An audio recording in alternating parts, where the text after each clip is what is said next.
السلام علیکم مفتی صاحب، میں رشید بول رہا ہوں، رشید چودھری۔ وعلیکم السلام جی۔ السلام۔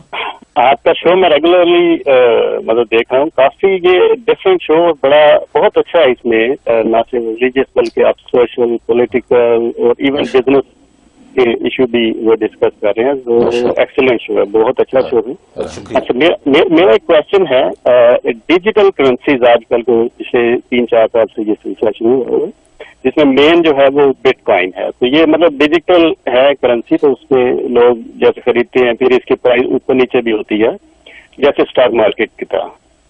تو جیسے بٹ کوائن ہے تو یہ اس سال کے شروع میں 1000 کا تھا، ابھی کو 8000 سے اوپر چلا گیا۔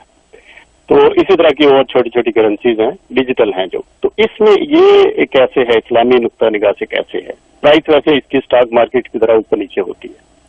بہت شکریہ جناب، ویری انٹرسٹنگ کوشچن۔ سچی بات ہے، یہ مجھے بھی اتنا نالج نہیں ہے مفتی صاحب، لیکن جو مجھے ان کی بات سے سمجھ آئی ہے کہ جس طرح اسٹاک مارکیٹ میں ہے، ٹریڈنگ ہوتی ہے، اسٹاکس کی اوپر نیچے جاتے ہیں اسٹاکس، تو کیا اس کی ٹریڈنگ، کرنسی کی ٹریڈنگ جائز ہے؟ بالکل۔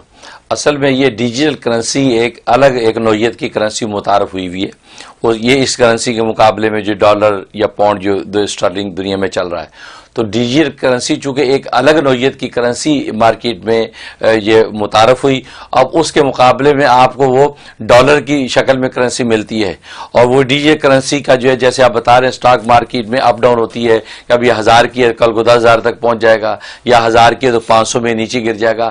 تو ڈیجیٹل کرنسی کے نتیجے میں اگر یہ کیونکہ کرنسی کی جنس اگر چینج ہو جاتی ہے تو وہاں کمی زیادتی جائز ہو جاتی ہے، جیسے کہ یہاں کا ڈالر اور پاکستان کا روپیہ، یہ دونوں الگ الگ نوعیت کی کرنسیاں ہیں، لہذا یہاں تفاضل جائز ہے کہ آپ $100 دیں، $100 کے بدلے میں 1000 روپیہ لے لیں، تو 1000 اور 100 میں تفاضل ہے، لیکن چونکہ کرنسی کی جنس الگ الگ ہے تو یہاں یہ تفاضل، یہ پروفٹ جو آپ کے لیے جائز ہے۔ بالکل اسی طریقے ڈیجیٹل کرنسی چونکہ ایک الگ نوعیت کی کرنسی ہے، اور وہ جو ہے یہ ڈالر کے ساتھ اس کا تقابل ہوتا ہے اور اس میں کمی زیادتی ہوتی ہے، لہذا اس اصول کی وجہ سے یہ بالکل جائز اور حلال ہونی چاہیے، اس میں کوئی مذاکرہ نہیں ہے۔